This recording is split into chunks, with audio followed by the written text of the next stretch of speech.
Double bedroom లబ్ధిదారులకు ఇంటి తాళాలు కేటాయించినాక ఆ ఇళ్లలోకి ఎందుకు మమ్మల్ని పంపట్లేదని చెప్పేసి జనాలు గగ్గోలు పెడుతూ ఉంటే వాళ్ళ బాధలు ఎంతో వర్ణనాతీతంగా ఉంటే ఈ విషయంపై మన యొక్క ఛానలు ఆ యొక్క గృహ సముదాయాల దగ్గరికి వెళితే ప్రభుత్వ అధికారులు చెప్పినటువంటి మాటలు విని విస్తుపోయి అక్కడ నిజంగానే కేటాయింపు జరుగుతుందా ఇక లేదా అనే వారి ఆశలు అడియాసలైనటువంటి వీడియో ఇది. పూర్తిగా చూస్తే మీకు అన్ని వివరాలు ఇందులో తెలుస్తాయి. హాయ్ హలో అందరికీ నమస్తే. Welcome to buy easy cell easy properties. ఇక్కడ చూస్తున్నారు కదా, ఈ కేబుల్ పక్కనున్న కరెంటు పోల్ నుండి తాత్కాలికంగా ఈ యొక్క కేబుల్ ప్యానెల్ బోర్డు అరేంజ్ చేసుకొని ఈ యొక్క డబల్ బెడ్రూమ్ యొక్క సముదాయం కన్స్ట్రక్షన్ కోసం అని చెప్పేసి తాత్కాలికంగా కరెంటు సప్లై కోసం అని చెప్పేసి ఇక్కడ వాళ్ళు ఏర్పాటు చేసుకొని నడిపించడం జరిగింది ఇన్ని రోజులు. తర్వాత ఆగమేఘాల పైన ఎలక్షన్ వచ్చిందని చెప్పేసి ఆ ఇళ్ళని కేటాయించినాక ఇక్కడ చూస్తున్నారు కదా, ఈ యొక్క కరెంటు పోల్లు తీసుకొచ్చి కాంట్రాక్టర్స్ ఇక్కడ వదిలేయడం జరిగింది. అప్పటి నుండి ఈ యొక్క గృహ సముదాయాలకు కరెంటు సౌకర్యము ఇక్కడ లేదన్నమాట. చూస్తున్నారు కదా, ఈ పోల్స్ అలాగే అక్కడ పదేసినట్టు కనిపిస్తున్నాయి.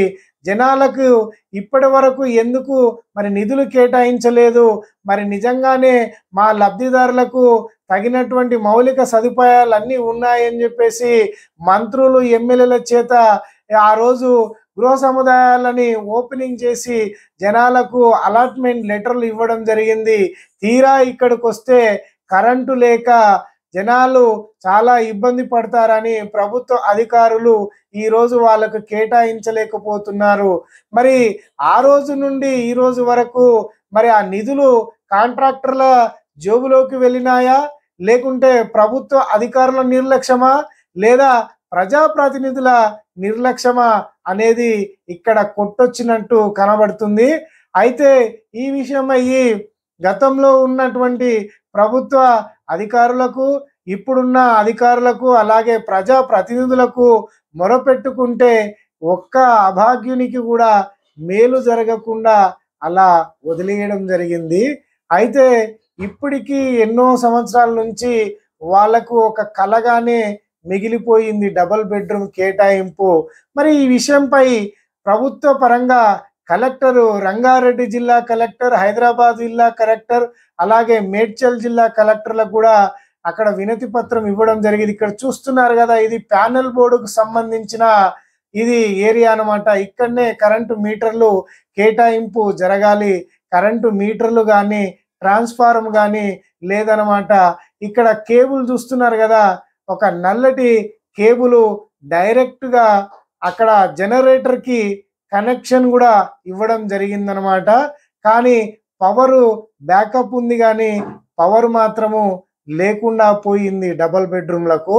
కాబట్టి అధికారులని ఈ విషయంపై అక్కడ ప్రజావాణిలో, తర్వాత అక్కడ ప్రజావేదికలో వాళ్లకు వినతి పత్రాలు ఇస్తే ఆయా జిల్లాల కలెక్టర్లు ఎమ్మటే మిగిలిపోయినటువంటి ఏ వర్క్ అయినా సరే ఇమీడియట్గా కంప్లీట్ చేసి ఇవ్వాలని చెప్పేసి అధికారులని కోరడం జరిగింది.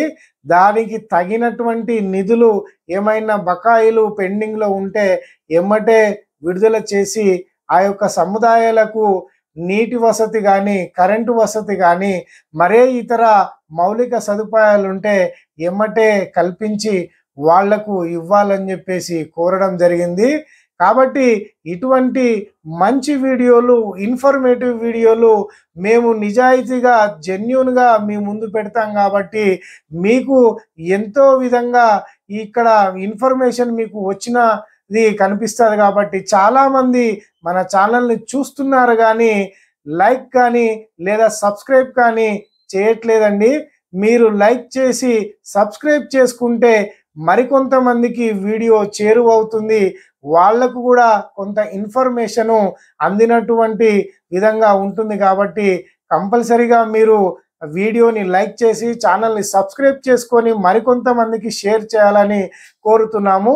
ఇక ఆఖరిలో మరి ఈ యొక్క గృహ సముదాయాలకు సంబంధించి లబ్ధిదారుల కేటాయింపు ఎప్పుడు జరుగుతుందంటే ఈ ఫిబ్రవరి మంత్లో 1వ వారం కానీ 2వ వారం లేదా 3వ వారం లోపలనే కేటాయింపు జరుగుతుందని చెప్పేసి ఉత్తర్వులు ఇవ్వడం జరిగింది. ఇక్కడ చూస్తున్నారు కదా, ఆ 2 BHKకి సంబంధించి రంగారెడ్డి జిల్లా, హైదరాబాద్ జిల్లా, మేడ్చల్ జిల్లా కలెక్టర్లు ఈ యొక్క డబుల్ బెడ్రూమ్లకు అన్ని మౌలిక సదుపాయాలు ఏర్పాటు చేయాలని చెప్పి నిధులను విడుదల చేయాలని చెప్పేసి ప్రభుత్వము ఉత్తర్వులు ఇవ్వడం జరిగింది. కాబట్టి మరికొత్త వీడియోతో మళ్ళీ మీ ముందుకు వస్తాం. కాబట్టి ఎమ్మటే మన ఛానల్ని సబ్స్క్రైబ్ చేసుకొని వీడియోని లైక్ చేసి మరికొంతమందికి షేర్ చేస్తే ఈ ఇన్ఫర్మేషన్ అందరికీ చేరుతుంది, మరికొంతమందికి ఈరోజు అందుతుందని చెప్పి కోరుకుంటూ సెలవు తీసుకుంటున్నాను. నమస్కారం.